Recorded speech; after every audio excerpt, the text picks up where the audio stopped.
নামাজ পড়ো ইবাদত, নামাজ না পড়াটাও ইবাদত।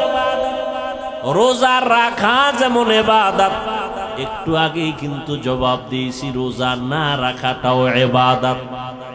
ঈদের দিন রোজা রাখা ইবাদত নাকি রোজা না রাখা ইবাদত?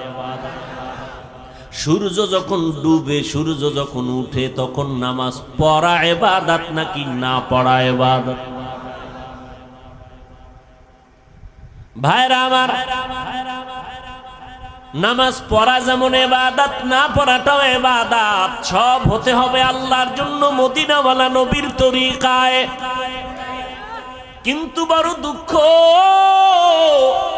আল্লাহকেও চিনি না, মদিনাওয়ালা নবীর আদর্শ তরিকাও চিনি না। এখন আমরা কেমনে ইবাদত করব, সিস্টেম কেমনে জানবো?